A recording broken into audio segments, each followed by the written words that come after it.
सो रही थी। तभी अचानक एक आवाज आती है। शोर सुनकर पीहू की नींद अचानक से खुल जाती है। हाँ, ये क्या था? ये आवाज कैसी आई? पीहू कमरे में इधर उधर देखने लगी, लेकिन कोई भी वहां नहीं था। पीहू हमेशा कमरे की लाइट्स जलाकर ही सोती थी। बाहर नीचे भी कोई नहीं और कमरे में भी कोई नहीं, तो ये शोर कैसा था? उफ, शायद मैंने कोई बुरा सपना देखा होगा। हाँ, फिर से सो जाती हूँ। पीहू अपने बेड पर लेट गई, लेकिन तभी उसे फिर से वो आवाज सुनाई दी। इस बार आवाज साफ थी और ये ऊपर छत से आ रही थी। ओफो, तो ये आवाज छत से आ रही है फिर से। अब तो ये हर रोज का ही हो गया है। हाँ, पता नहीं कौन सी बिल्ली है जो ऊपर छत पर रखा कबाड़ हिलाती डुलाती रहती है। हाँ, सो जाती हूँ।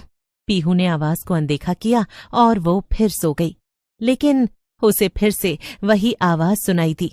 पीहू नींद से जाग गई और गुस्से में उठकर बैठ गई। ओफो, हद होती है। बस बहुत हो गया। आज तो देख ही आती हूँ इस बिल्ली को। पता नहीं कहाँ से आ जाती है रोज रोज। हाँ। पीहू गुस्से से अपने कमरे से बाहर निकली। अचानक से पीहू को फिर से वही आवाज आई। ये क्या?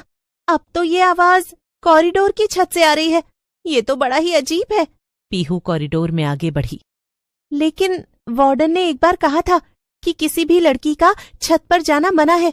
क्या करूं फिर? जाऊं या नहीं? फिर से वही आवाज आई, इस बार ठीक पीहू के ऊपर से।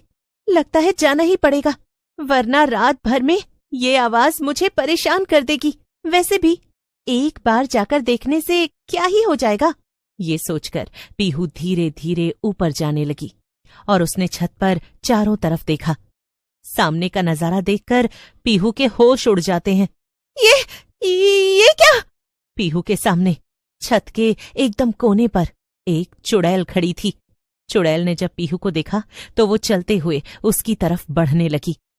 पीहू पीछे हटने लगी। उसके हाथ कांप रहे थे और दिल इतनी तेज धड़क रहा था जैसे अभी बाहर निकल आएगा। बचाओ! तुम कौन हो? चुड़ैल धीमे धीमे पीहू के पास आई और फिर उसने एक डरावनी हंसी हंसी।